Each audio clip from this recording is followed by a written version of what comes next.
Chaque jour, Charles et Carole vous présentent la leçon de l'école du sabbat.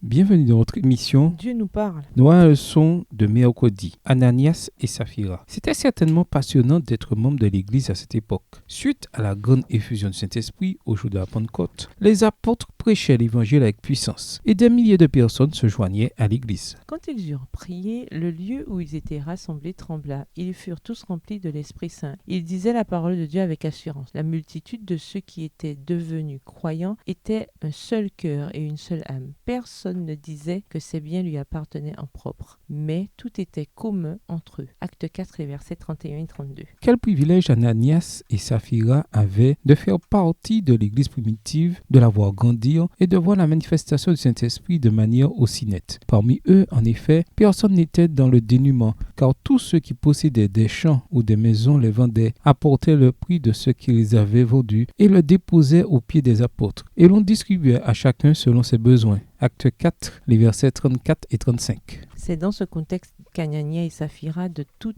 évidence impressionnés par ce qui arrivait et voulant y participer, décidèrent de vendre une partie de leurs biens et de contribuer aux sommes collectées de l'Église. Jusque-là, tout va bien. Lisons Acte 5, les versets 1 à 11. À votre avis, qu'y a-t-il de pire? Garder une partie de l'argent ou mentir là-dessus? Pourquoi un châtiment aussi sévère? Acte 5, les versets 1 à 11. Mais un homme nommé Ananias, avec Saphira sa femme, vendit une propriété et retint une partie du prix, sa femme le sachant. Puis il apporta le reste et le déposa aux pieds des apôtres. Pierre lui dit, Ananias, pourquoi Satan a-t-il rempli ton cœur au point que tu mentes au Saint-Esprit et que tu aies retenu une partie du prix du champ? S'il n'eût pas été vendu, ne te restait-il pas? Et après qu'il a été vendu, le prix n'était-il pas à ta disposition? Comment as-tu pu mettre en ton cœur un pareil dessein? Ce n'est pas à des hommes que tu as menti, mais à Dieu. Ananias, entendant ces paroles, tomba et expira. Une grande crainte saisit tous les auditeurs. Verset 6. Les jeunes gens s'étant levés, l'enveloppèrent, l'emportèrent et l'ensevelirent. Environ 3 heures plus tard, sa femme entra sans savoir ce qui était arrivé. Pierre lui adressa la parole. Dis-moi, est-ce à un tel prix que vous avez vendu le champ? Oui, répondit-elle, c'est à ce prix-là. Alors Pierre lui dit, comment vous êtes-vous accordé pour tenter l'Esprit du Seigneur? Voici, ceux qui ont enseveli ton mari sont à la porte et ils t'emporteront. Au même instant, elle tomba aux pieds de l'apôtre et expira. Les jeunes gens, étant entrés, la trouvèrent morte. Ils l'emportèrent et l'ensevelirent auprès de son mari. Une grande crainte s'empara de toute l'assemblée et de tous ceux qui apprirent ces choses. Au début, ils semblaient sincères dans leur désir de donner à l'œuvre. Cependant, plus tard, ils contristèrent le Saint-Esprit en cédant à un sentiment de cupidité. Ils commencèrent à regretter leurs promesses et ils perdirent bientôt la douce influence de la bénédiction qui avait réchauffé leur cœur, en souhaitant se montrer généreux pour la cause du Christ. Texte tiré du livre Conquérant Pacifique à la page 65, livre écrit par Ellen G. White. Autrement dit, ils avaient les meilleures motivations du départ, mais leur convoitise les poussa à faire semblant et à jouer à ce qu'ils n'étaient pas vraiment. Une grande crainte saisit toute l'Église et tous ceux qui apprirent cela. Acte 5, verset 11. Ce triste récit, cependant, n'a pas été rapporté dans la Bible comme une mise en garde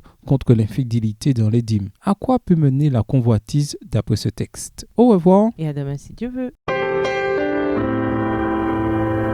Dieu nous parle. Chaque jour, Charles et Carole vous présentent la leçon de l'école du sabbat.